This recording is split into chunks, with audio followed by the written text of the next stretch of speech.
Bienvenue derrière la lumière, le podcast qui vous emmène dans le business, le cœur et la tête de ces entrepreneurs qui ont décidé de vibrer fort et créer grand. Je suis Pêche, coach et consultante des entrepreneurs de demain et hôte de ce podcast qui vous embarque dans les coulisses de l'entrepreneuriat. À travers des conversations vraies et humaines, pleines de secousses d'esprit et de conseils concrets pour avancer. Alors si vous croyez en un entrepreneuriat du cœur et des tripes, sans chichi, sans tabou, avec audace, vérité et simplicité, je suis heureuse de vous accueillir derrière la lumière. Et aujourd'hui, on se retrouve avec Laura Besson pour parler de syndrome du sauveur et de ces jeux de rôle psychologiques que l'on vit tous au quotidien, notamment dans les milieux de l'entrepreneuriat, de l'accompagnement et du bien-être. Alors aujourd'hui, Laura, elle nous dévoile tous les rouages de ces jeux psychologiques qui se jouent en nous et chez nos clients, souvent très inconsciemment. J'espère donc que cet épisode t'aidera, te permettra de dézoomer sur ce qui se passe en toi, te permettra également peut-être d'accompagner avec un peu plus de sérénité et d'outils les personnes qui viennent à toi. Et juste avant de te laisser pour notre belle conversation, je t'invite évidemment à la partager autour de toi, à parler du podcast, à envoyer le lien, à nous laisser un petit message également sur Instagram, ça nous fera chaud au cœur avec Laura. Tu auras évidemment tous les liens pour nous retrouver toutes les deux dans les notes de cet épisode juste en dessous. J'ai déjà hâte d'avoir ton retour sur tout ça. Et puis sur ce, je te laisse pour notre belle conversation. Bonjour Laura, bienvenue sur le podcast. Je suis très heureuse de te recevoir aujourd'hui. Est-ce que pour les personnes qui ne te connaissent pas encore, tu veux bien te présenter avec l'étiquette générale qui est facile à comprendre, et puis aussi peut-être en nous partageant ce que tu as osé de plus grand, ce que tu es le plus fier d'avoir réalisé dans ta vie. Ah oui, toi, Ah oui. t'attaques. Ah, on attaque. Question de psychanalyse d'entrée. OK, alors me présenter, ça je peux. Je m'appelle Laura, je suis la fondatrice de Bien dans ta boîte. Donc sûrement l'étiquette la plus englobante, c'est entrepreneur, entrepreneuse. Et puis, pour en dire un petit peu plus, quand même, mon travail au quotidien effectivement, c'est de «gérer» entre guillemets Bien dans ta boîte avec 2 branches. Une branche d'accompagnement pour les entrepreneurs, notamment sur les enjeux émotionnels et relationnels. Ça, c'est ma première casquette de coach praticienne, notamment en approche systémique. La deuxième branche de Bien dans ta boîte, c'est la branche de formation, plutôt pour les professionnels de l'accompagnement, les coachs, les thérapeutes et cetera, aux enjeux grosso modo, de posture, d'accompagnement. Donc ça, c'est ma deuxième casquette de formatrice et puis la troisième casquette, c'est la casquette, d'autrice avec mon livre qui est sorti, début février. Donc voilà, ça c'est pour la présentation et après c'était le truc le plus grand que j'ai fait dans ma vie, c'est ça? Ouais. Qu'es-tu la plus fière? Alors, le plus grand pour toi, pas Mmh. selon les standards de la société, hein, mais le plus grand pour toi, ce que tu es le plus fier d'avoir osé. Ah bah, le parcours thérapeutique. C'est, Mmh. c'est tout le travail en thérapie, depuis des années où je ne cesse de me dire, «Dieu que c'est pénible, mais Dieu que j'ai bien fait de le faire». Ouais, et Dieu que c'est bon aussi de déjà de sentir le courage en soi de le faire, Mmh. Mmh. de la libération, des prises de conscience, OK, je suis une humaine et de l'amour aussi que ça apporte. Même quand on voit Ouais, des parts de soi qu'on aimerait ne pas voir, c'est aussi, je trouve, une forme d'amour, qu'on s'apporte. ouais, clairement. Donc voilà, je dirais ça. Je pourrais dire ma boîte, je pourrais dire l'adoption de mon chien aussi, hein, il y en aurait d'autres, mais allez, pour aujourd'hui, Ouais, on choisit celui-là. ça me va très bien. Et du coup, est-ce que c'est ça qui t'a donné envie de faire des études de psycho? Parce que oui, je spoil, je connais la vie de Laura, du coup forcément je passe par un peu des chemins de traverse. Mais ouais, je sais que tu as fait quelques années de psycho. Est-ce que c'est ça aussi qui t'a motivée ou est-ce que inversement, tes années psycho t'ont rendue encore plus amoureuse de ce parcours thérapeutique? Il y a sûrement un peu des 2 effectivement, je pense que c'est rarement anodin quand tu fais des études de santé, d'une manière générale, avec un S majuscule. Mmh. Je pense que ça vient quand même parler de quelque chose dans le parcours de vie et dans la manière dont on peut se représenter le réel et le non réel d'ailleurs, soit dit en passant. Et effectivement, le fait de faire ces études-là et puis d'en avoir fait mon travail m'a encore plus effectivement, rendu nécessaire le travail thérapeutique. Je dirais nécessaire au sens philosophique de la chose, quoi. C'est-à-dire que ça s'imposait un petit peu et après, non, je suis arrivée en psycho, certainement pour beaucoup de choses inconscientes. Une Mmh. partie sur laquelle j'ai mis du conscient maintenant, une partie sur laquelle justement j'ai pas encore 100 mis du conscient sur tout. Mais, le cheminement conscient à l'époque, c'était plutôt parce que moi j'ai commencé par médecine et donc ça a été plutôt de quitter médecine, qui du coup, m'ont proposé de partir directement, en bio, à la fac de bio et donc le cheminement conscient, c'était plutôt de dire: «Je me reconnais pas dans ces études de santé, trop physiologiques, trop biologiques, bien d'accord sur ce qu'était la maladie, pas du tout d'accord sur ce qu'était la santé. C'est pas ma vision de la santé, je veux pas faire ça». Ils m'ont dit: «OK, bah, écoutez, au vu de vos notes, vous pouvez partir directement, en bio et cetera, sans refaire première année, machin». À l'époque, j'avais 20 ans, je pensais que je gagnais du temps. Mmh. Bullshit de de la jeunesse et en fait, je suis arrivée en fac de bio et je me suis dit: «Mais en fait, c'est pas du tout ce que j'ai envie de faire». Moi, je veux faire, travailler avec des humains, quoi. Donc c'est comme ça que j'ai atterri à la fac de psycho, qui m'a pas, faut être honnête, 100 comblée, hein, sur cette question-là, mais qui m'a comblée sur d'autres choses et donc Mmh. après je les ai quittés aussi, mais ça, c'était les raisons conscientes et sûrement pour plein d'autres raisons inconscientes. Je suis arrivée en psycho, ouais. Trop bien. Et qu'est-ce que tu gardes aujourd'hui dans ta pratique de ces années de psycho? Plein de choses parce que, la posture beaucoup, parce que quand même des années de fac, en en l'occurrence, il y avait pas que psycho, mais enfin bon, des années de fac, ça te forge quand même le cerveau, tu vois? Alors je dis pas que ça le forge bien, mais ça le forge d'une certaine manière qui est tout à fait critiquable Ouais. et qui est nécessaire à mon avis de critiquer, de flexibiliser, de remettre en question. Mais enfin, en attendant, ça donne un cadre, ça donne, une façon de penser, une manière de réfléchir, parce qu'on avait le temps, tu vois? Moi, je me rappelle à la fin de la troisième année psy, où tu repasses des concepts d'empathie, de neutralité bienveillante et tu te dis: «Mais il y en a ras-le-bol, ça fait 3 ans qu'on nous parle de ça, qu'est-ce qu'ils ont bien à nous raconter de plus, que sur ces sujets-là?» tu vois? Mais maintenant avec le recul, je me dis: «Mon Dieu, ils avaient raison, quoi». Ils avaient raison parce que pendant des années, même s'ils rabâchaient et qu'ils rabâchaient les mêmes choses, parce qu'au bout d'un moment, l'empathie, si tu veux, tu l'as vu pendant 3 ans, tu as pas grand-chose de plus à dire. Elle a pas Théoriquement, changé depuis, ouais. ouais, voilà, c'est ça, le concept n'a pas changé. Théoriquement, il y avait rien de plus à dire, mais quand même, tu vois, ça forgeait quelque chose, ça nous et on avait le temps. Tu vois? Parce qu'on y restait quand même Mmh. longtemps dans ces facs-là, donc on avait le temps de mûrir les sujets, d'échanger avec des collègues, d'échanger avec des professeurs, d'échanger avec les maîtres de stage après. Tu avais le temps de voir passer des patients et on avait le temps. C'était pas des formations, j'ai rien contre ça parce que moi-même je propose des formations plutôt courtes, mais c'était pas des formations en 3 mois, en 6 mois ou en 1 an, tu vois? J'y suis restée des années et des années donc j'en garde surtout tout ce truc-là, la solidité théorique bien sûr, mais ça c'est parce que, moi je suis un peu une obsessionnelle alors j'aime bien, bachoter et la théorie et les concepts et machin. Et je pense que pour beaucoup d'universitaires, ça reste quand même ce truc, les définitions, les fiches Bristol, les stabilos et ça je crois que ça reste un petit peu. Donc je garde la solidité théorique, la perception du temps long. Je pense qu'on n'est pas des bons praticiens dans le temps court et je garde, la posture, les échanges et la réflexion, la réflexion, la réflexion, la réflexion quand on fait des sciences humaines, ça me pas que, mais en l'occurrence, quand on fait des sciences humaines, ça me paraît assez indispensable. Mmh. Qu'est-ce que tu entends par l'importance du temps long pour toi? En tant que praticien, en tant qu'accompagnant, en tant que n'importe qui, travaille, on va dire, avec l'humain ou qui est au contact d'humains au quotidien. C'est quoi cette clé du temps long? L'importance du temps long, c'est que je vais vous prendre une anecdote, excusez-moi, de la fac, fin de troisième année, je ne sais plus quand, on s'en fiche un petit peu. Le directeur de master, Marc Gandhi, de son nom, s'il y en a qui le connaissent, heu, Dédicace à Marc. voilà. Enfin, on veut que s'en rappeler là, docteur Gandhi, tu vois ça sur ton programme de cours, de bon, tu t'en rappelles quoi. Psychologie du travail en l'occurrence, bref, on s'en fiche.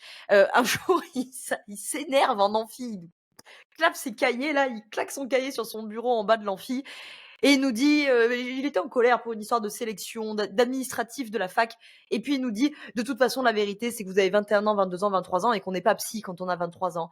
Allez, vive l'amour, le désamour, l'honneur, le déshonneur. Revenez dans 10 ans et peut-être dans 10 ans, vous serez des psys un peu moins médiocres».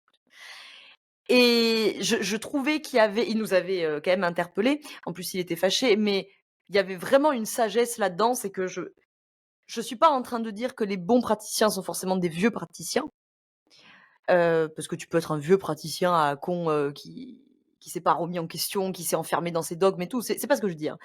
Mais je dis que, il y a une question de faire l'expérience phénoménologique du réel, du travail thérapeutique, de l'expérience qui fait que, ça prend du temps d'être praticien. Je suis dés non, tu es pas praticien en 6 mois, c'est pas vrai. Ça prend du temps et outre évidemment d'accumuler de l'expérience, c'est pas juste d'accumuler de l'expérience, c'est accumuler l'expérience de soi, c'est accumuler l'expérience de la transmission psychique inconsciente aussi, c'est accumuler l'expérience de la sensation, de l'intuition, des choses qu'on sent, qu'on ressent.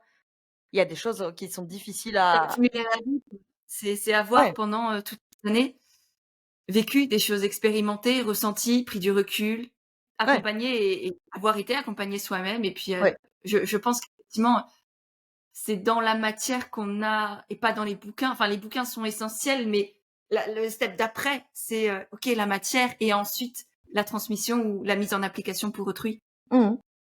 Oui, je suis d'accord. Génial. Tu parlais de posture aussi, je sais que c'est, un de tes grands dadas, de posture d'accompagnant, de posture, de coach, de thérapeute, peu importe. Juste avant, peut-être que tu nous expliques ce que c'est pour toi et peut-être quelques clés Mmh. d'une on va dire bonne posture d'accompagnant. Est-ce que tu peux nous expliquer la différence entre un psy, un coach, un mentor, un thérapeute, un l'accompagnant X ou Y? Parce que, Ouais. je pense que c'est pas clair pour tout le monde et c'est vraiment important. Oui, c'est clair. Hem, alors en fait, il faudrait déjà faire 2 grandes catégories sur ces sujets-là. C'est la catégorie des psys et la catégorie des accompagnants, praticiens et cetera. Dans lesquels tu vas retrouver effectivement les coachs, les mentors, les consultants, mais chez les psys, déjà psy, ça veut tout rien dire parce que déjà chez les psys, vous avez les psychiatres, les psychologues, les psychothérapeutes, les psychoprates et cetera.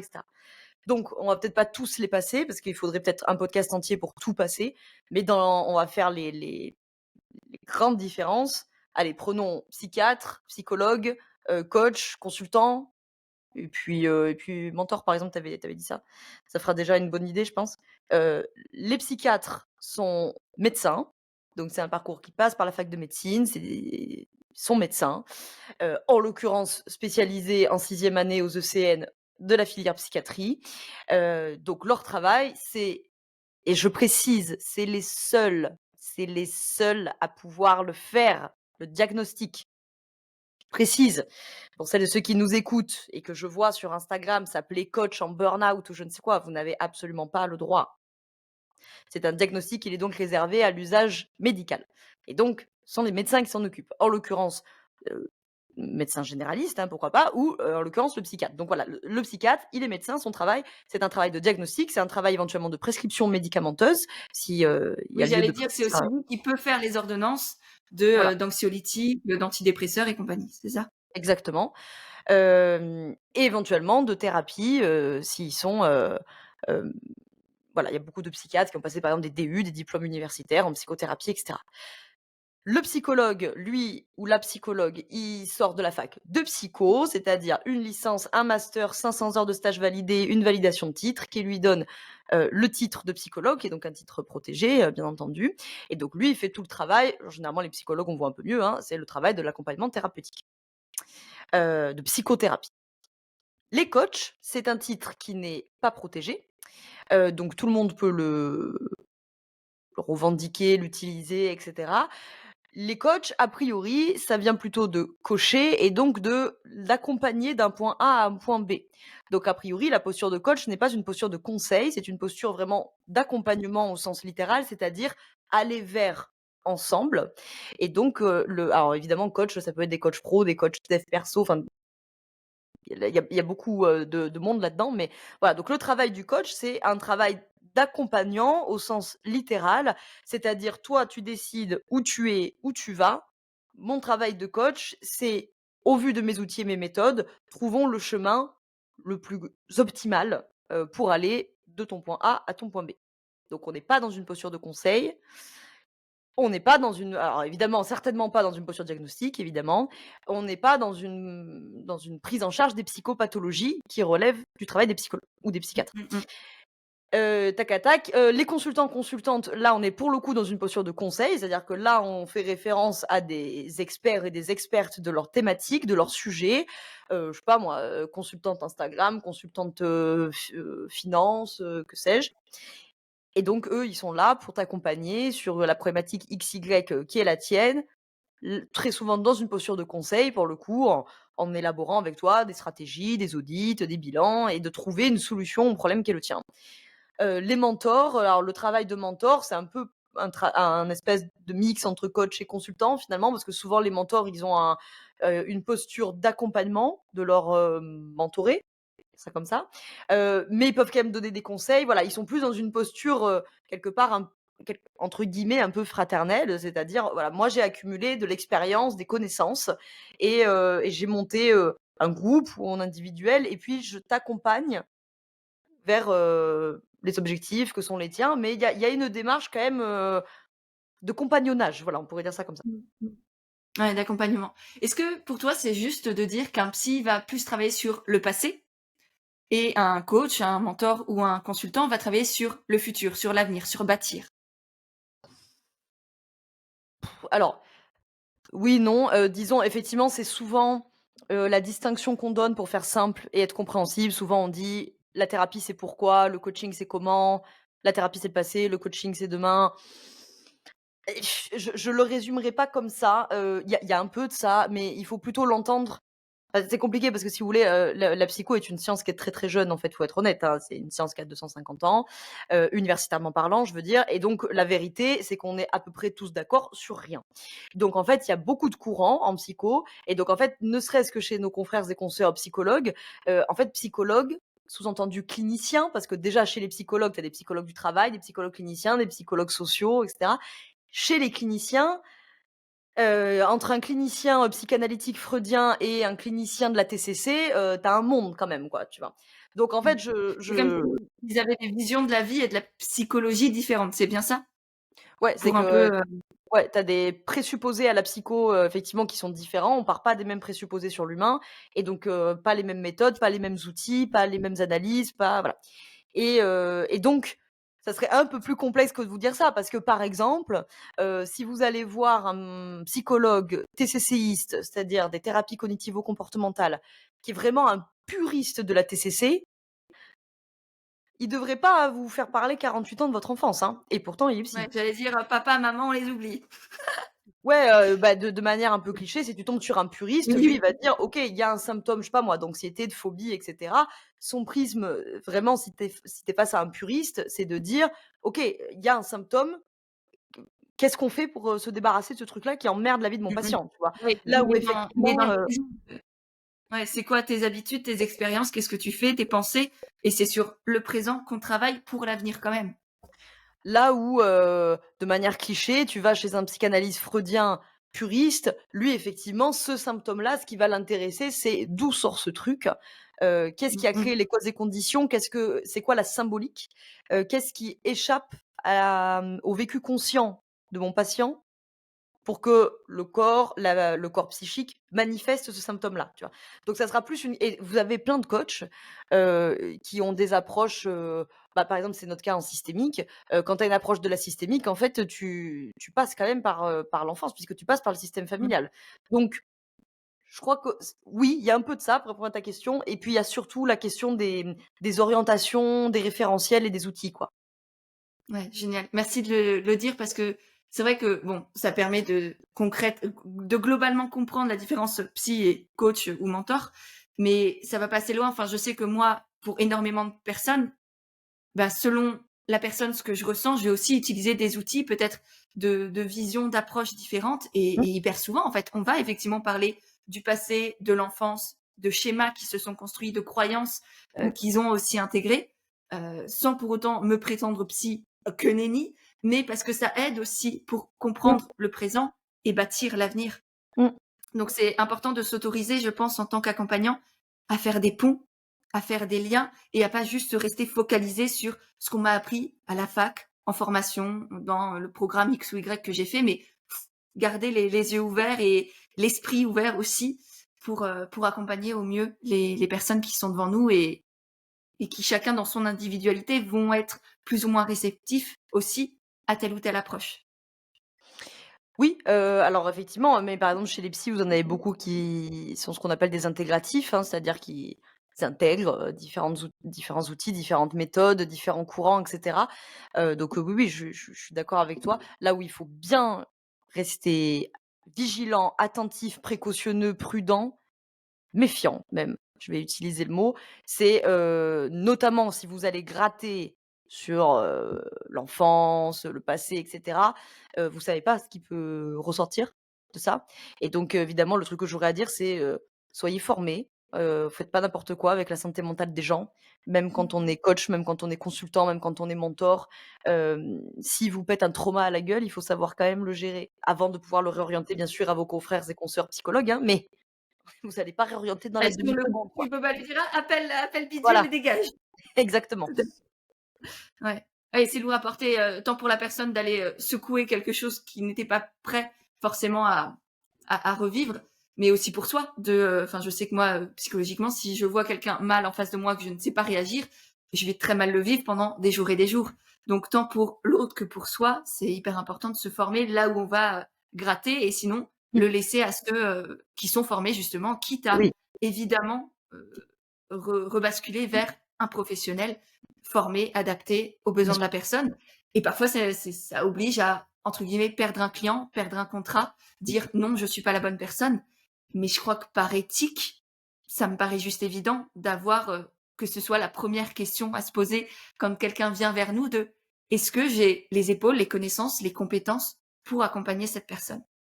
Ah bah, c'est clair, hein, si vous avez pas ça, changez de métier, hein.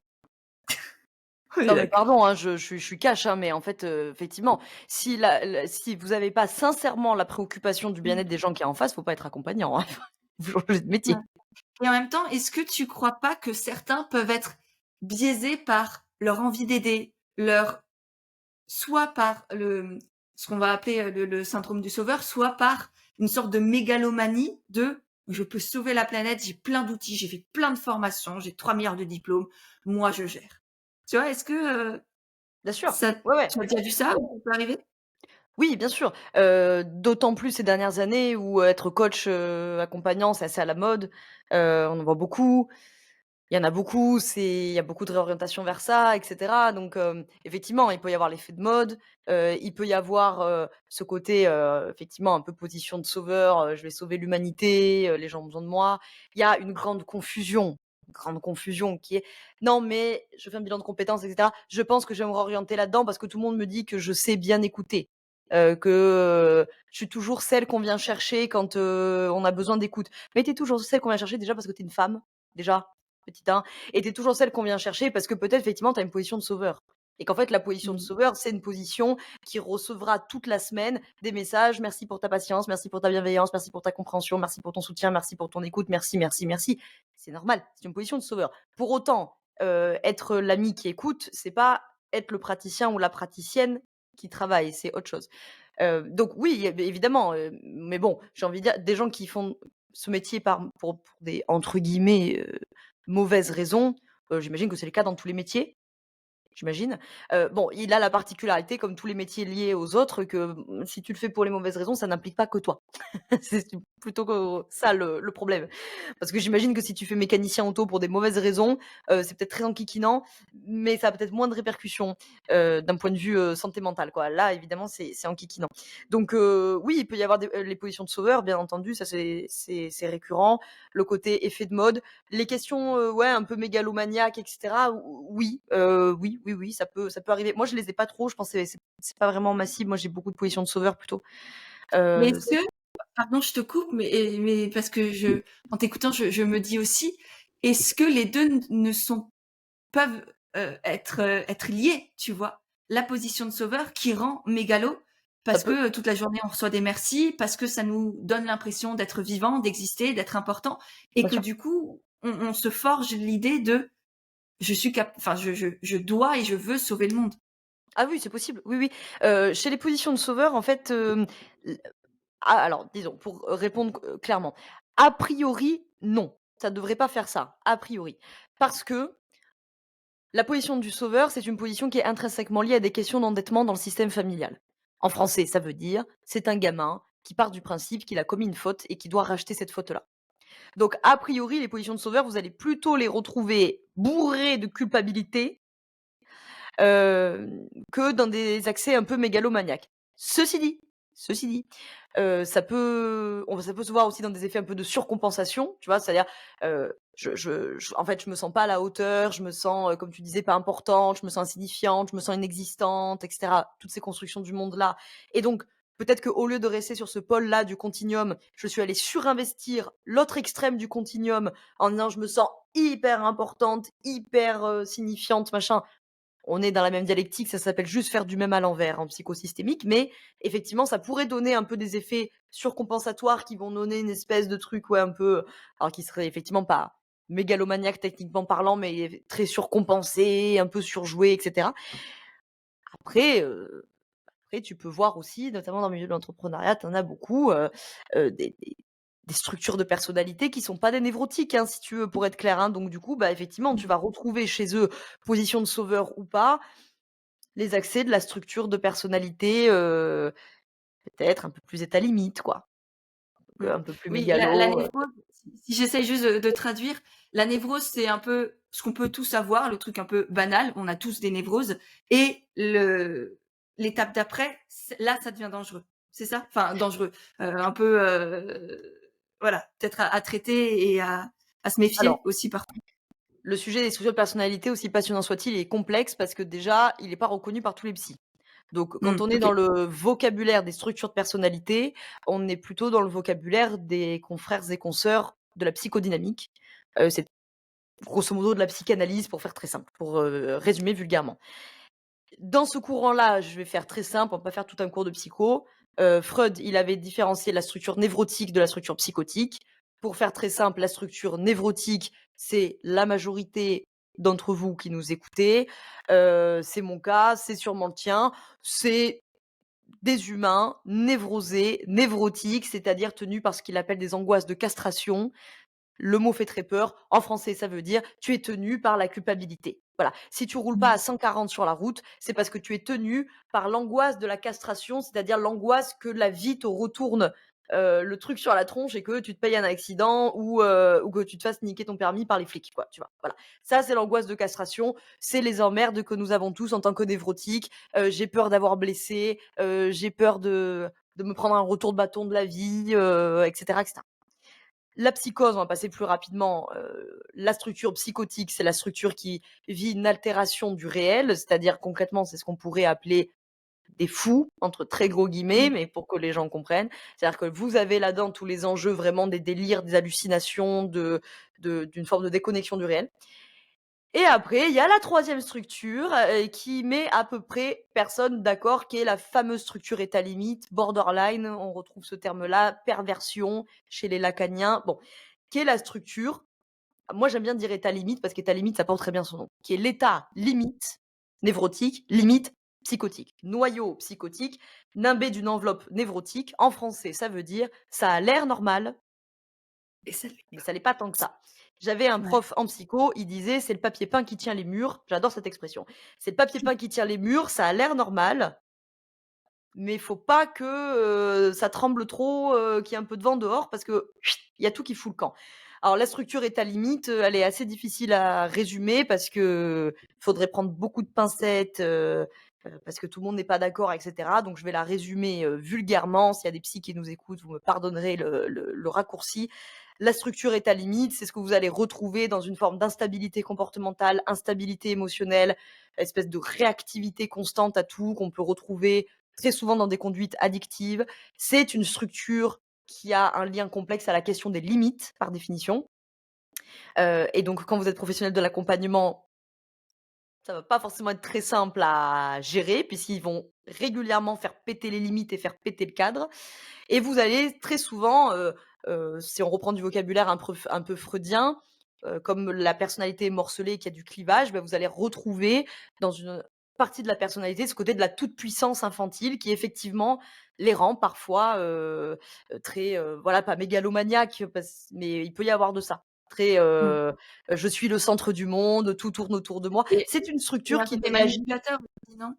et Il y a ça un et côté où, vu qu'ils sont entre les 2, on se méfie pas au début, on peut pas trop le sentir. En même temps, parfois, il y a des accès de quoi sais-je et après ils reviennent entre guillemets «à la normale». Donc c'est, je trouve, très compliqué aussi à gérer et de ne pas se laisser, d'autant plus si on a le fameux syndrome du sauveur, à se laisser entre guillemets «berner» par ce type de personnalité. Oui, alors, oui, tu as raison de parler de la question manipulatoire. Alors, hem là encore, tout le monde bon, tout le monde n'est pas d'accord là-dessus, est-ce qu'il y a une structure perverse? Est-ce que c'est la même? Est-ce que la perversion, c'est le continuum le plus grave des états limites? Est-ce que c'est 2 structures différentes? Bon, voilà, donc je précise le contexte, tout le monde n'est pas d'accord. Mais effectivement, quand vous faites face à quelqu'un qui relève de la perversion ou qui a quelque chose qui tient de la perversion. La perversion, c'est plus complexe que, ce qu'on pourrait en dire, voilà. Retenez la fonction utilitaire, c'est-à-dire, vous n'êtes, pour la personne en face, qu'un objet. Mmh. Parce que c'est une structure qui repose sur ce qu'on appelle le clivage de l'objet. C'est-à-dire, je tronque la réalité en 2, je la coupe en 2. Toi, tu es un objet pour moi sur lequel je peux projeter tout ce que je ne supporte pas en moi. Tout est projeté sur ta tronche tout le temps, quoi. Et donc là, effectivement, chez les états limites, vous allez retrouver des mouvements manipulatoires qui sont pas toujours très conscients. Dans la perversion, vous retrouverez des mouvements manipulatoires qui sont très, très conscients. Mmh. Et comment est-ce que tu as des conseils pour, un accompagnant qui, on va estimer, a une sorte de syndrome du sauveur, où c'est encore plus dur, je pense, en tout cas c'est ce que je vois moi chez mes clientes, de poser les limites, de dire non, de dire stop, de dire maintenant on arrête, et je ne c'est hors de question en fait de subir ça. Est-ce que tu as des conseils pour justement, une fois quand on sent, on va estimer que la personne sent qu'il y a un truc malsain qui est pas clair, qui se joue et qu'il a pas envie forcément de continuer, par exemple l'accompagnement. Est-ce que tu as des clés comme ça pour briser, enfin casser une relation sans pour autant se briser soi et avoir des problèmes, on va dire, avec Mmh. autrui? Ouais, alors il y a 2 sujets dans ta question. Le premier sujet, c'est effectivement, tu en as parlé, position de sauveur avec la question des limites. Alors c'est pas, l'exclusivité de la position du sauveur, c'est que par définition, si vous jouez des jeux psychologiques du triangle de Karpman, en tout cas si on utilise ce vocabulaire-là, que vous Est-ce soyez que en tu peux position de juste sauveur. parce que c'est Ouais. vrai que là, ça fait quelque temps qu'on parle de sauveur. Pour plusieurs personnes, ça doit être, clair, mais pour celles et ceux pour qui ça ne l'est peut-être pas, est-ce que tu peux expliquer ce triangle et les 3 positions qui y sont liées? Ouais. Donc Stephen Karpman, nous dessine un triangle, que très souvent, apparemment ça lui fait pas bien plaisir, on appelle le triangle dramatique de Karpman. Donc sur ce triangle, vous avez 3 positions. La position du sauveur, effectivement, dont on a déjà parlé, la position victimaire, donc on est bien d'accord, quand on parle de position de victime, on parle pas de position de victime au sens, juridique ou pénal, hein, C'est ça, je vais c'est une revenir. sensation, un ressenti de victime, enfin Je une je vais y posture, revenir c'est pas, après. OK, ouais. Je vais te les détailler, et la troisième position qui est la position du persécuteur. La position du sauveur, et donc, non, avant que je fasse le détail, et donc cette, théorie entre guillemets de Karpman, c'est l'idée que, on peut se retrouver très souvent, vous vous retrouvez très souvent, peut-être même quasi constamment, à jouer des jeux psychologiques. C'est-à-dire qu'on va utiliser ces 3 archétypes pour obtenir des bénéfices secondaires, probablement des besoins qui ont été lésés quand on était enfant et que du coup on ne sait pas s'apporter soi-même, et donc je vais transactionner mes relations à travers ces jeux de persécuteur, victime, sauveur. La position du sauveur, c'est une position, alors, il faut préciser, vous avez une position de prédilection, vous utilisez les 3. Vous en avez une a priori un peu réflexe, un peu, voilà, dans laquelle vous sautez plus rapidement que dans les autres. Mais vous utilisez les 3. La position du sauveur, on se l'est dit en off au début, tu avais raison de le rappeler, il faut faire attention parce que c'est la position qui passe un peu le mieux socialement. Et donc, on pourrait être effectivement tenté de se dire que c'est un peu le gentil de l'affaire. Alors, je vous le dis en mille, il n'est pas plus gentil que les autres, c'est juste que ça passe mieux socialement, notamment dans une société plutôt judéo-chrétienne qui nous a transmis, l'importance de l'altruisme, voire du sacrifice. Et effectivement, la position du sauveur est une position sacrificielle, c'est-à-dire j'ai enregistré très inconsciemment, la plupart du temps, enfant, qu'il fallait que je rachète une faute. Les 2 constructions de base du sauveur, c'est: «Je suis mauvaise, je suis coupable», et donc partant de là, je vais passer mon temps à donner mon temps, mon argent, mon énergie, ma disponibilité, mon écoute, mon soutien, ma bienveillance, ma patience, et cetera. Bref, le syndrome messianique, je me sacrifie pour les autres parce que j'espère que ça me permettra de racheter cette faute inconnue au bataillon de mon enfance et que les autres me le rendront. C'est une manière entre guillemets, stratégie comportementale de j'ai appris à confondre être reconnu et être aimé. Donc, je cherche à être reconnu, c'est le bénéfice principal de la position du sauveur. Et comme je cherche à être reconnu, je vais chercher à me rendre disponible constamment et je vais surtout chercher à me rendre indispensable. Ouais. Sauf que, à force de m'être rendu indispensable, c'est des positions qu'on retrouve dans beaucoup d'instabilité et dans beaucoup d'épuisement. Évidemment, on les retrouve souvent dans des situations d'épuisement, de burn-out, et cetera. Et on les retrouvera souvent dans des situations dites d'instabilité, changer souvent de métier, changer souvent d'entreprise, changer souvent de relation.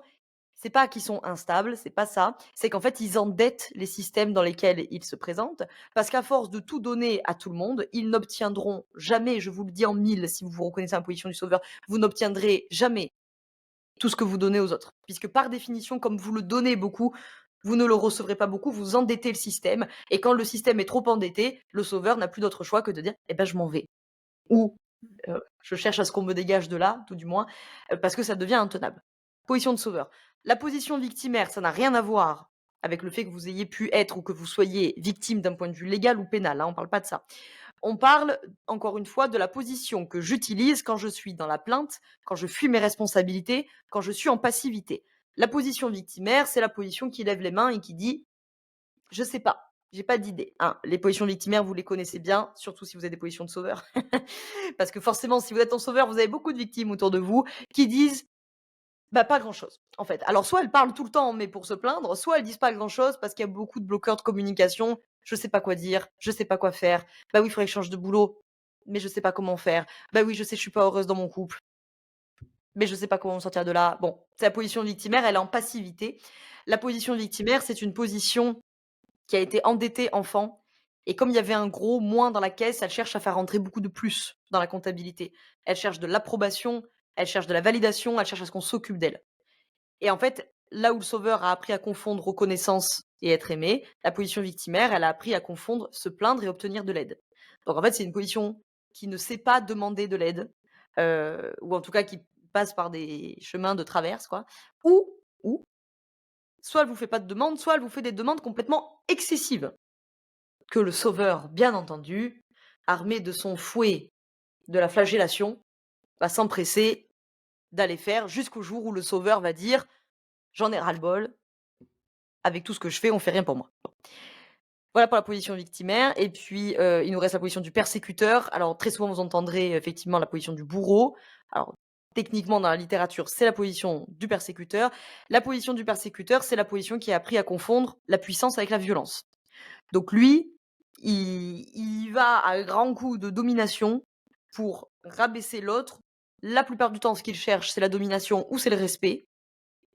Qu'est-ce que je peux vous dire sur la position du persécuteur? C'est la position que vous utilisez ou que les autres utilisent quand on est dans la critique. Alors, chez les entrepreneurs, vous connaissez, c'est celui qui dit: «Attends, mais je t'ai massacré ton business plan, mais c'est pour toi, hein. Moi, si je te mets un coup de pied au cul, c'est pour ton bien, c'est pour t'aider». Mmh. Typiquement, position de persécuteur. C'est-à-dire, lui, il a appris à confondre la puissance avec la violence. En fait, il a appris à confondre: «Je veux ton bien, donc je te critique, donc je te secoue». Auquel tu as envie de dire: Avec, très peu de bienveillance. Enfin, c'est «Ah oui, parce qu'on oui, peut bien sûr». aussi faire montrer des choses que la personne ne veut pas voir, mais dans une posture, on va dire, vraiment de bienveillance, d'amour, d'aide et pas, bouge ton cul, secoue-toi et voilà. Mmh.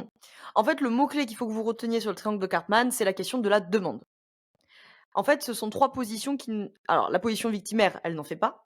Les positions de sauveur et de persécuteur, et je dis ça comme ça, les positions de sauveur détestent les persécuteurs au plus haut point puisque c'est précisément la seule position qui ne t'apportera pas, sauveur, ce que tu cherches, puisqu'elle ne t'apportera pas de reconnaissance, c'est pour ça que tu les détestes.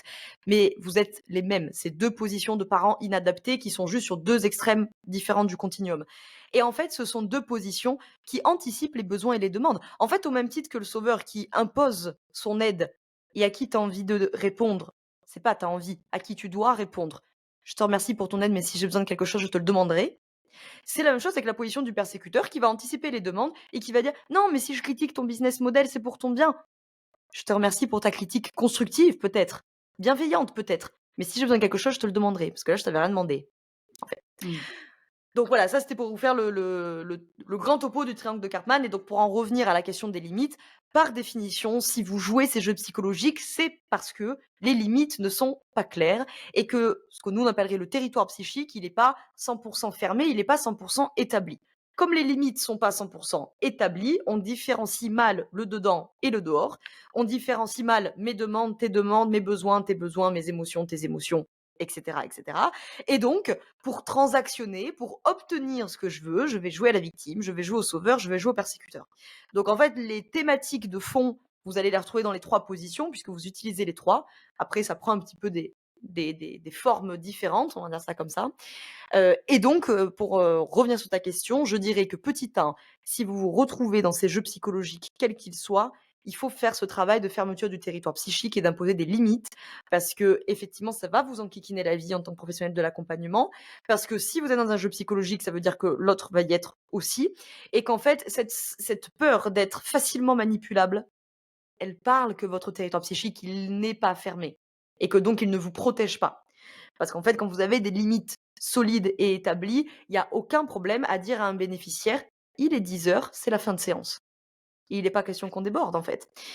Et ça n'a pas besoin de passer par le persécuteur qui a besoin de devenir violent pour se faire entendre. Les limites sont Mmh. claires. Ni par, des excuses de, «Je suis désolé, j'ai un rendez-vous», un truc comme ça. C'est: «Non, là, il est 10 heures, c'est Mmh, fini, en fait mmh. et je n'apporte pas de plus de valeur à notre séance à continuer pendant, 20 minutes de plus parce que, je me dis: "Ah, je vais lui donner encore plus pour qu'il soit encore plus, content et valorisé et se dire: "Ah oui, ça vaut le coup"».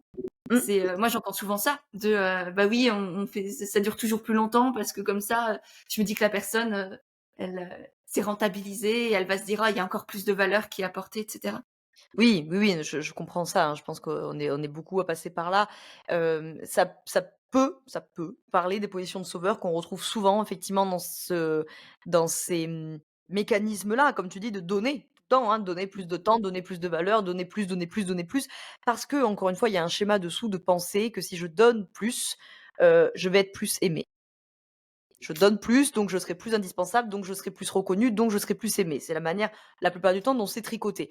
Ce qui revient un peu à cette idée-là avec mon bénéficiaire, mon client, mon patient. Si je lui donne plus, il aura plus, donc il sera plus content et donc il sera plus satisfait de l'accompagnement. C'est pas nécessairement le cas, c'est même rarement le cas parce qu'en fait, plus vous vous comportez en sauveur, plus vous les bloquez dans des positions victimaires Mmh. qui vont dire: «Je sais pas, j'ai pas d'idée, j'ai pas de solution, j'ai pas fait mes exercices interséances, blablabla».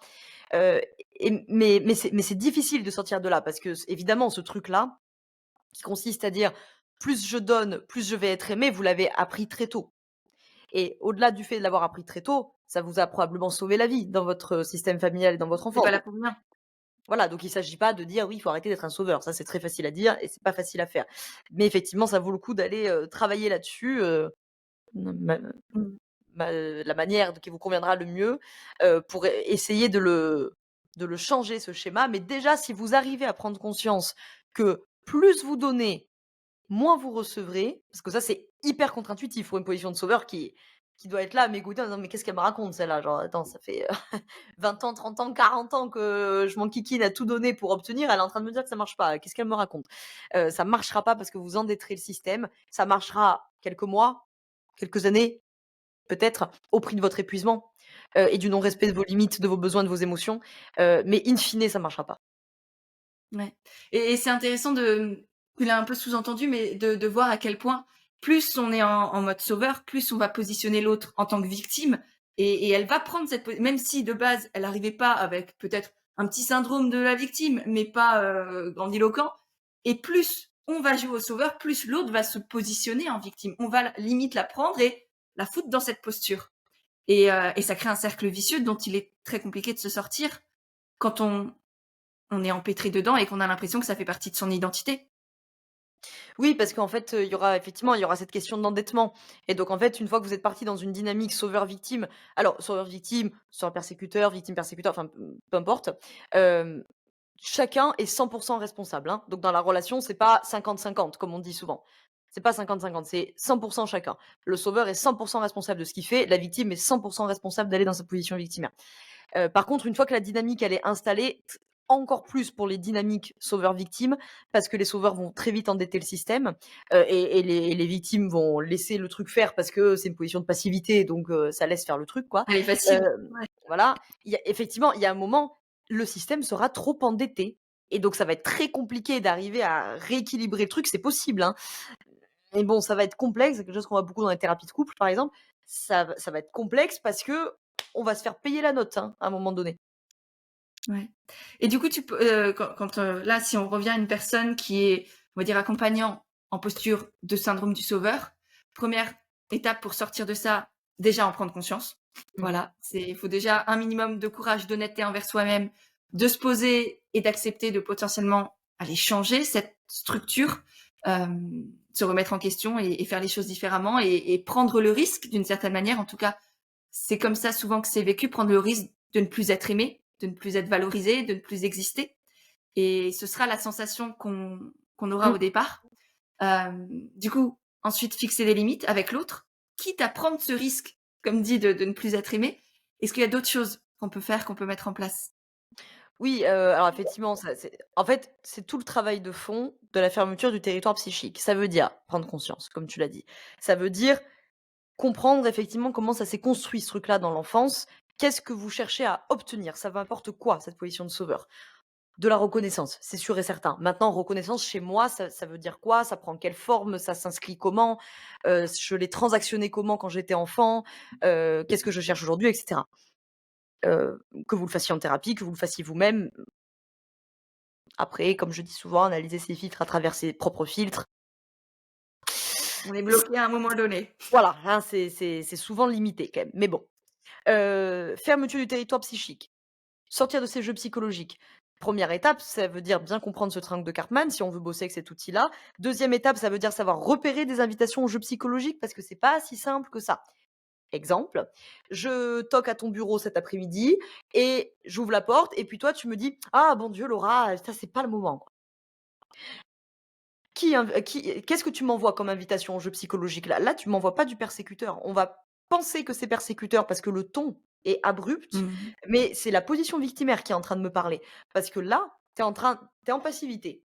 Tu pas en train de me dire: «Non mais tu es sérieuse là, tu fais chier, sors de là». Ça, c'est du persécuteur effectivement, parce que là, je cherche à Je vais créer de dominer. la culpabilité chez toi, c'est ça?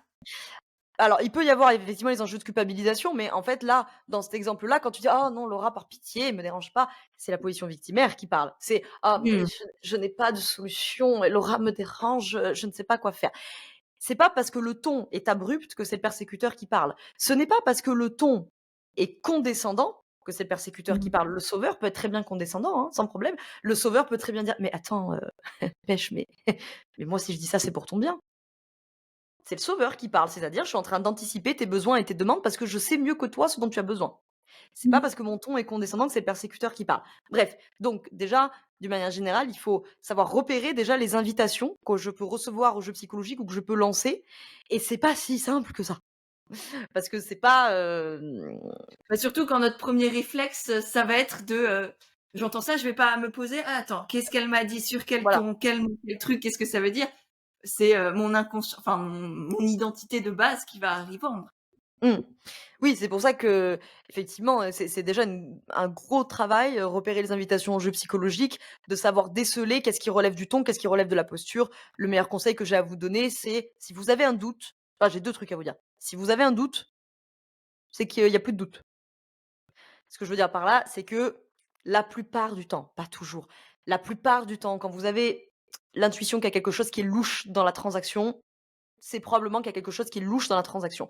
Parce que quand vous avez 2 adultes qui parlent, sans jeu psychologique, on ressort de la discussion, les choses sont claires, efficaces, posées. Si vous sortez d'un échange, que c'est pas clair, probablement c'est qu'il y a eu du jeu psychologique. Le deuxième truc que j'ai à dire, c'est si vous posez la question, revenez aux bénéfices. Qu'est-ce que la personne cherche? Si elle cherche plutôt de la reconnaissance, si elle veut se rendre indispensable, si elle veut se rendre irréprochable, a priori, c'est plutôt du sauveur. Si la personne cherche plutôt à dominer ou à se faire respecter, c'est plutôt le persécuteur. Si la personne cherche à ce que ça soit fait à sa place ou à s'en plaindre ou à se dédouaner, c'est plutôt de la position victimaire. Parenthèse. Donc repérer les invitations aux jeux psychologiques, pour revenir à mon histoire, apprendre à formuler des réponses sur le triangle compassionnel qui est le versant positif pour démonter un jeu psychologique et ne pas rentrer ou pour en sortir si je me suis déjà fait embarquer dans le jeu psychologique.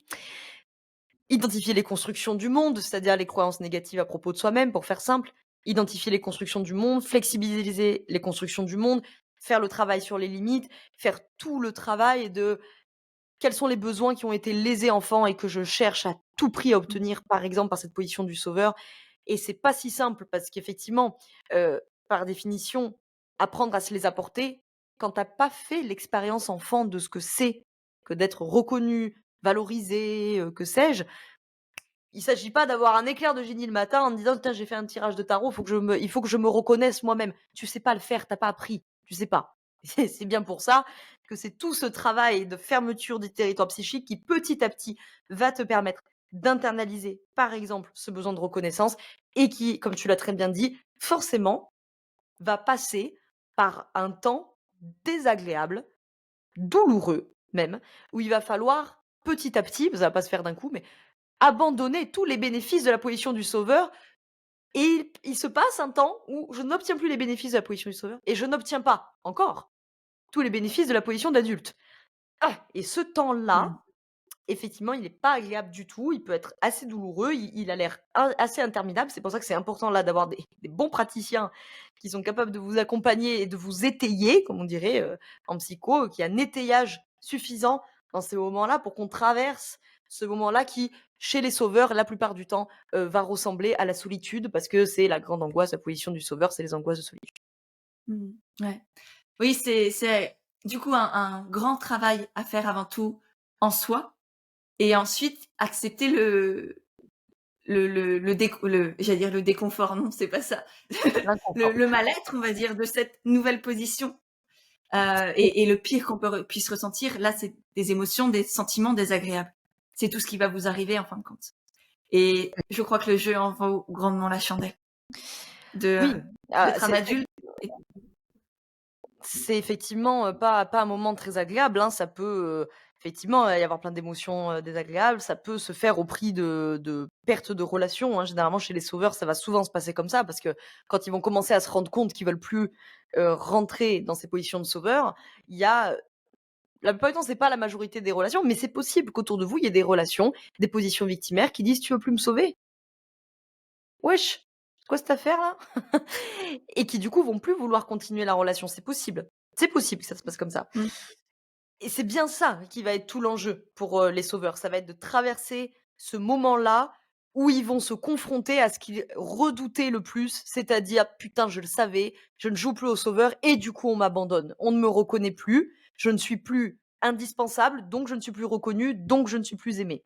C'est-à-dire tout ce que vous avez appris à faire à un extrême du continuum: «Je me rends indispensable pour être reconnu, pour être aimé», vous allez vous bouffer l'autre côté du continuum. Je ne me rends plus indispensable. Effectivement, c'est possible qu'il y ait autour de vous, du coup, des gens qui ne vont plus vous reconnaître et du coup, plus vous aimer. Mais, comme tu l'as dit, c'est que, in fine, je vais me débarrasser de personnes autour de moi qui peut-être reviendront au demeurant. Peut-être la relation redémarrera, mais elle redémarrera sur d'autres bases. C'est-à-dire, je veux toujours être en relation avec toi, mais je ne veux plus te sauver.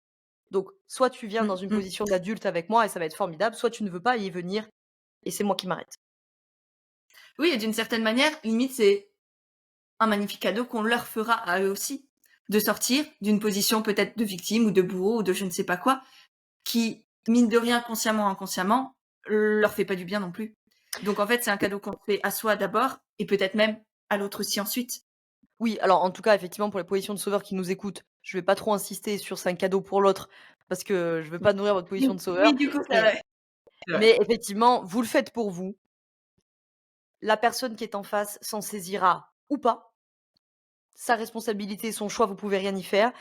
Et c'est le «pire» entre guillemets qui puisse vous arriver dans ce travail-là, c'est d'être confronté peut-être à une relation ou 2 où vous allez vous dire: «Eh beh, effectivement, la discussion en adulte n'est pas possible, pour l'instant. Ouais. Peut-être jamais, peut-être pour un temps». Mais effectivement, peut-être vous allez faire face à des positions victimaires qui ne veulent pas quitter leur position victimaire parce qu'elles y trouvent trop de bénéfices, elles veulent pas la quitter Mmh. et effectivement, vous allez devoir dire: «Eh bien, your Bah, bon, choice». adios. Ouais. Génial. Merci Laura pour tout ça. On a beaucoup parlé là de psychologie, de structure, de jeu de ces postures. J'ai envie qu'on aille sur des sujets un peu plus légers, un peu plus personnels aussi peut-être pour la fin de notre épisode, qu'on parle un peu de toi. Tu nous as partagé au début ce que tu étais la plus fière de t'être offert, d'avoir osé dans ta vie. Est-ce que tu accepterais de nous partager quelque chose que tu as du mal à avouer, peut-être à t'avouer à toi-même ou avoir reconnu dans ta vie et que tu as appris à accepter malgré l'inconfort, malgré peut-être une certaine honte au départ d'être ça ou d'avoir fait ça?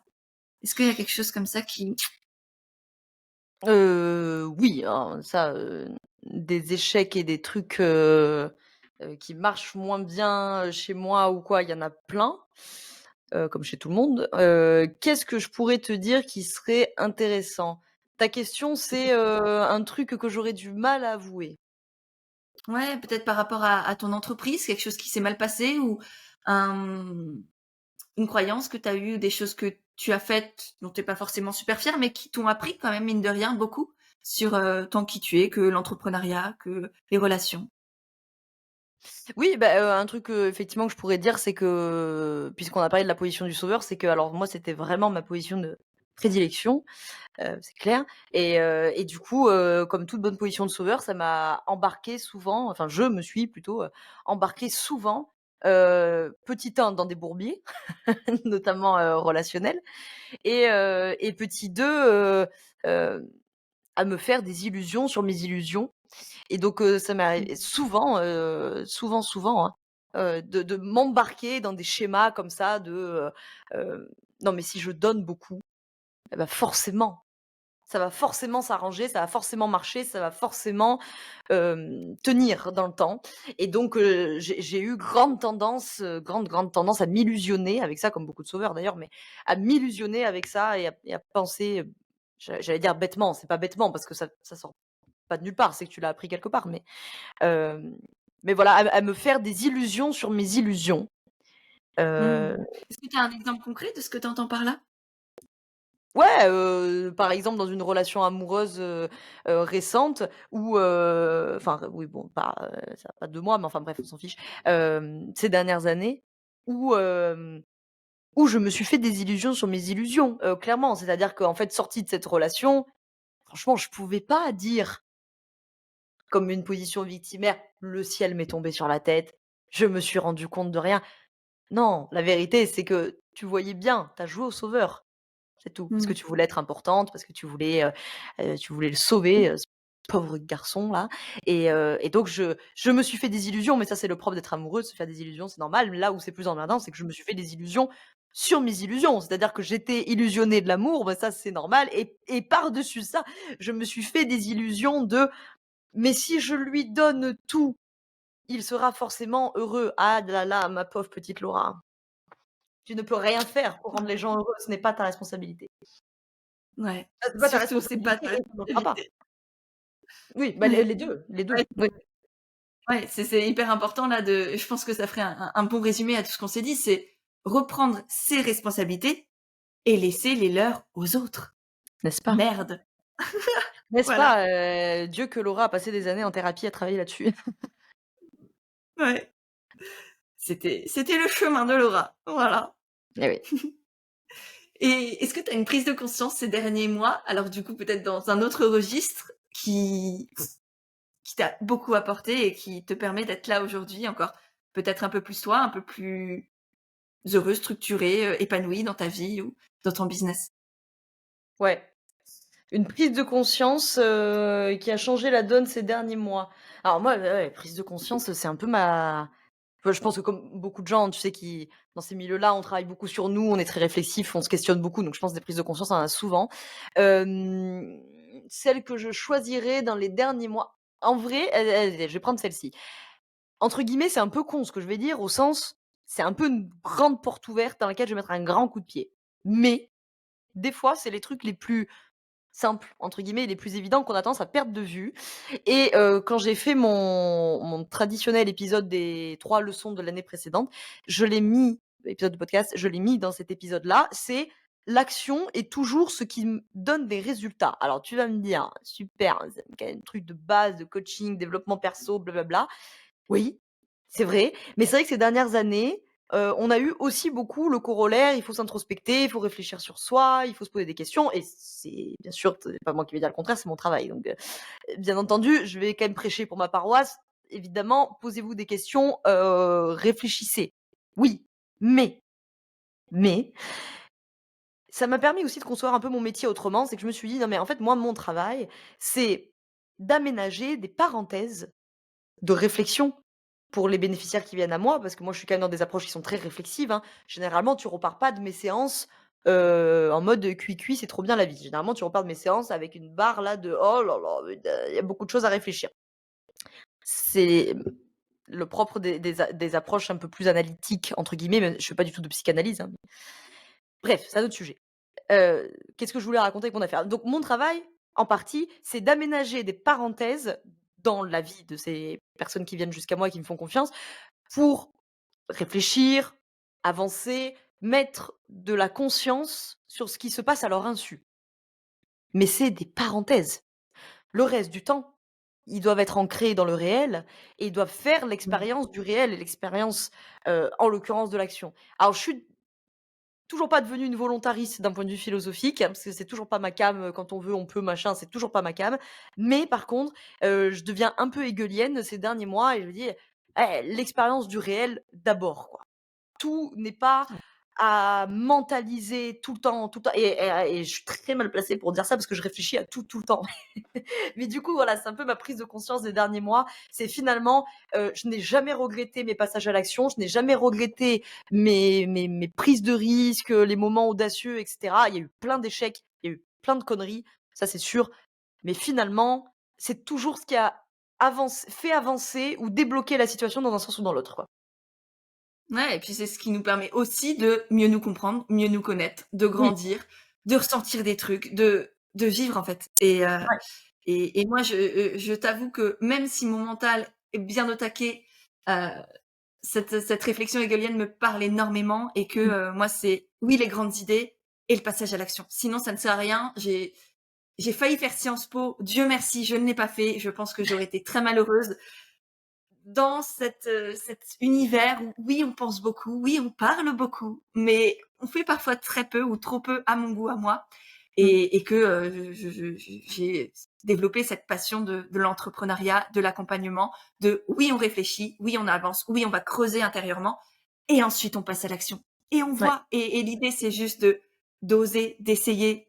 C'est là où on gagne en confiance en soi, c'est là où on gagne en fierté, c'est là où on apprend vraiment.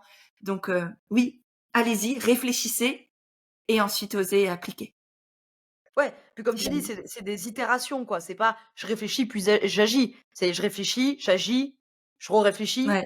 je me suis plantée, je dis: «Oh là, il y a un truc qui va Ah, pas», puis je le c'est intéressant. refais. Enfin, Complètement. Trop bien. J'ai 3 petites questions pour toi pour finir. ouais. Si tu devais être encore un peu plus toi, un peu plus vrai, authentique comme on dit, qu'est-ce que tu ferais? Qu'est-ce que tu dirais? Peut-être est-ce qu'il y a encore des barrières que tu te mets dans ce que tu oses justement, dans ton Mmh. entreprise, dans ce que tu es en tant qu'humaine? Ah ouais, putain, tu as des questions de psychanalyste, toi. Qu'est-ce que je Quand tu m'as dit dis que tu aimais ça, je me suis dit: «Bah, j'ai Laura, je vais en profiter». et oui, mais c'est parce que le cordonnier est plus mal chaussé. Moi, je suis rarement de l'autre côté des questions. Mais c'est une très bonne question. Qu'est-ce que je dirais ou qu'est-ce que je ferais pour être un peu plus moi? Ouais. Sartrien comme réflexion ça. Pas sartrienne pour un sou moi. Qu'est-ce que je dirais? Qu'est-ce que je ferais? Je ferais c'est une très bonne question. Elle va me tracasser tout le week-end ta question, hein. Je vais en rêver, ça va m'angoisser. Qu'est-ce que je ferais? Je ferais plus de la même chose, je crois.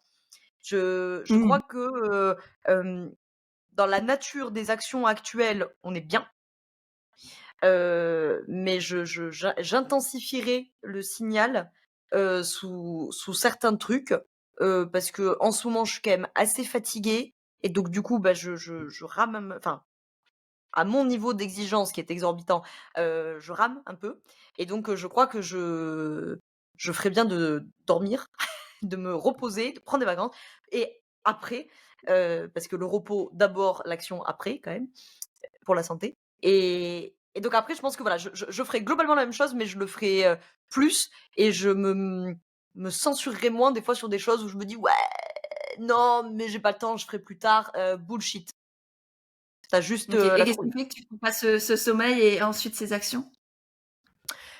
Alors, là, c'est une question contextuelle qu'il y a eu plein de trucs, qui sont tombés en même temps dans l'agenda, la promo du bouquin, le la 7e promo de la formation sur la posture à remplir, une nouvelle formation qui sort, enfin bref. Il y a une question de calendrier qui fait qu'il y a eu beaucoup de choses et donc en vrai loin de moi, je vais pas faire un discours de: «Oui, je suis sous l'eau, je travaille 80 heures par semaine», c'est pas vrai, hein. Je fais pas énormément d'heures moi par semaine, je dois travailler 20 heures, 25 heures par semaine, je fais pas des grosses semaines, mais c'est bien là que je vois qu'il y a un truc qui va pas, c'est que je fais 25 heures de boulot effectif. Je ne sais pas où est passée ma semaine. Mmh. Le temps m'échappe et ça, c'est signe que, je rame et que du coup, en fait, là, il faut que j'aille me reposer. Donc c'est pas pour tout de suite parce que je suis en déplacement à Paris la semaine prochaine, mais je vais prendre je sais plus, je crois que c'est autour du 8 mai là, 8, 9, 10, 11 là, Oui, il y a les jours 5 fériés. jours. On ne les Voilà, connaît donc plus, mais en tout cas, ils sont pas c'est ça. Donc effectivement, parce que généralement, je suis pas calée sur les jours fériés, en tant qu'entrepreneur, on s'en fiche un petit peu. Mais voilà, les copains qui m'ont dit: «Ah, tu fais un truc pour le 8?» «Oui, je vais dormir». Voilà. On se verra en juin les copains, mais moi je vais me coucher. la journée. Nickel, C'est ça. trop bien. Hem, est-ce qu'il y a une rencontre qui a marqué ton aventure entrepreneuriale? Alors, plein, plein, mais il faut que j'en choisisse une. S'il faut que j'en choisisse une, je vais choisir, Sonia, Ouais. Le Rambourg. Il y en a qui doivent la connaître probablement, de réseaux sociaux ou quoi, qui est un peu enfin, qui a été, mon cerveau annexe, qui est devenu mon cerveau stratégique, qui est devenu le deuxième cerveau de bien dans ta boîte et qui est devenu une amie, avec les années. Donc ouais, Sonia, bien sûr. Génial. Et si tu pouvais me recommander ou inviter 3 femmes qui t'inspirent, 3 entrepreneurs ou entrepreneuses, hem, à venir peut-être ici, partager les coulisses derrière la lumière, ce serait Ouais. qui? Eh ben, Sonia, déjà, puisqu'on vient d'en parler. Enfin, tu cherches des gens que tu peux vraiment inviter. Je vais pas chercher des Oui, c'est grandes plus rockstars, sympa quoi. que quelqu'un de décédé ou si tu me Non. dis Kant, c'est un peu compliqué. Oui, non, j'avais pas cherché des CD, mais je veux dire, tu cherches pas des grandes stars, quoi, c'est ça que je voulais dire. Non, mais par contre, connaître tes sources d'inspiration et qui, tu apprécies, Ouais. ça m'intéresse. Écoute, je suis assez, intriguée et estomaquée par, ce que fait Louise Aubéry, Ouais. anciennement, My Better Self. Mmh mh. Parce que souvent je vois ce que voilà, passer de ses productions, de son travail et cetera et je me dis: «Damn, putain 25 balais, waouh, la Ouais, vache!» sacrée Voilà, nana. Mmh mh. donc je dirais Louise. Je sens pas un truc, hargneux, dominant, agressif, assertif, tu vois? Et ça j'aime bien parce que ça me gave un peu ces modèles trop masculins, trop patriarcaux, là où il faut forcément, faire, démonstration de force, de domination et tout, ça me bon voilà. J'ai découvert, il y a quelques mois, je l'ai reçue sur le podcast récemment, Camille Test, que j'aime beaucoup, qui a écrit un bouquin qui s'appelle «Politiser le bien-être». Évidemment, non, mais bien sûr, alors j'y ai pas pensé parce que c'est pas une femme, mais bien sûr, dans le milieu entrepreneurial, Thomas Burbidge, bien entendu, coup de cœur, amical, hein, de Ouais, oui, là, professionnel, humain, j'allais dire. ouais, Humain voilà, aussi. humain, ouais, ouais, de 2023. Thomas, formidable, tu es un phare dans la nuit, mon frère, si tu nous écoutes. D'une manière plus générale, j'aime beaucoup Guillaume Meurice aussi, parce que du coup, ça m'y fait penser, que je trouve formidable. Sama Karaki, incroyable, docteur en neurosciences, qui est une femme formidable, qui fait, à mon avis, un bien fou au milieu de la psychologie sociale et des neurosciences. Albert Moukébert aussi, enfin bon, je pourrais en citer plein, mais effectivement plutôt du domaine de la recherche et cetera. Richard Monvoisin, qui a été un de mes enseignants en zététique, en esprit critique, autodéfense intellectuelle. Voilà, tout ce champ-là qui viennent, faire un peu l'éloge de la médiocrité, qui viennent contester, le système, ultra néolibéral volontariste, quand on veut, on peut, Yaka No Faucon et pain, no compagnie gain là. et compagnie. Mmh Ouais, ouais, mh. ouais, ouais, ouais. C'est pour ça que dans le milieu entrepreneurial, c'est vrai que j'ai Ouais, souvent du mal, c'est quoi. souvent, je trouve, 2 extrêmes too much. C'est soit no pain, no gain et j'y vais, je donne tout et si je veux, je peux, ou bien loi de l'attraction, peace and love, et j'attends que la vie m'apporte ce que je mérite. Vas-y les gars, De ouf. c'est ni l'un ni l'autre en fait, c'est un bel équilibre, une harmonie entre les deux, de oui, ne pas se tuer à la tâche. Et dans cette effectivement, comme tu en parlais précédemment, culture judéo-chrétienne qui nous empêche de vivre presque, ni je suis juste âme et cœur et amour, et puis la vie m'apporte. Il y a Ouais, peut-être puis un peu. moi, ce que j'aime bien, c'est quand mais ça, c'est une déformation familiale parce que c'est de là d'où je viens, mais j'aime quand les thématiques qu'on aborde, pas tout le temps, pas 100 du temps, mais que les thématiques qu'on aborde, elles soient politisées. Et donc, mais quand je dis politisé, je vous parle pas nécessairement de politique politicienne, des députés, des élus, et cetera. Ça, c'est encore un autre sujet. Je parle de politique avec un P majuscule, de la loi de la cité, de la vie de la cité, police. Et donc, quand j'entends dans le milieu entrepreneurial très souvent ce discours volontariste, qui est une vision très moderne du bonheur, qui est très américanisée, certes, mais pas que quand on veut, on peut, la méritocratie, blablabla, là, ça me tend parce que déjà, c'est des partis pris philosophiques avec lesquels je suis en désaccord, et parce que je trouve qu'il est grand temps que qu'on repolitise l'entrepreneuriat, parce que je pense que l'entrepreneuriat déjà a son rôle à jouer dans les enjeux politiques avec un P majuscule d'une manière globale qui se présentent à nous, qui sont déjà là à nous, et ensuite parce que non, en fait, c'est politique. Quand vous dites quand on veut, on peut, no pain, no gain, etc. Bien sûr que c'est politique, en fait. C'est pas juste, un dicton, à con, qu'on a trouvé, citation Instagram qu'on a repartagé, et donc moi, je préfère échanger avec des entrepreneurs avec lesquels je suis peut-être foncièrement en désaccord, mais qui ont conscience de la portée politique de ce discours-là, avec lequel je suis pas d'accord du tout, et qui laissent beaucoup, beaucoup, beaucoup, surtout dans les gens que toi et moi on accompagne, heu, beaucoup d'entrepreneurs et d'entrepreneuses sur le côté, avec des niveaux de culpabilité monstrueux, parce qu'on leur explique que quand on veut, on peut, et que si tu as envie d'être Steve Jobs, tu deviens Steve Jobs, alors que bullshit. Alors vraiment bullshit, quoi. Bah, c'est juste faux. C'est juste sociologiquement faux. Et que du coup, tu te retrouves avec, souvent des femmes d'ailleurs, avec cette culpabilité énorme de dire je comprends pas, j'y arrive pas, qu'est-ce que j'ai pas fait, qu'est-ce que j'aurais dû faire, et tu as envie de leur dire ah là là, ma bichette, est pas à La 100% ta faute, quoi. société, la culture, et oui, beaucoup. Et voilà pour ce nouvel Ouais, épisode. c'est, J'espère qu'il vous a plu, inspiré et questionné. Si c'est le cas, pensez à le partager autour de vous. Sur Instagram, par email, par WhatsApp, ou tout ce que vous voulez. Enfin, trop bien. C'est à la fois la meilleure manière de soutenir mon travail et en même temps d'aider celles et ceux qui pourraient aussi être inspirés par le podcast. Et d'ailleurs, une autre très belle manière de permettre à d'autres personnes de découvrir le podcast et de soutenir tout ça, c'est de laisser une note et un commentaire sur votre application de podcast. Ça vous prend 2 secondes et demie et ça a un impact vraiment immense au niveau des algorithmes et de la visibilité du podcast. Donc merci d'avance de prendre ce temps-là. En attendant le prochain épisode, si vous avez envie d'autres conseils et réflexions pour avancer, je vous invite à me retrouver sur Instagram et LinkedIn, dont vous avez les liens juste en dessous dans les notes de l'épisode, ainsi que toutes les ressources que l'on a abordées dans cet échange. Merci à toi de m'avoir reçu. J'ai hâte de vous y retrouver, et en attendant, prenez soin de vous et surtout, autorisez-vous.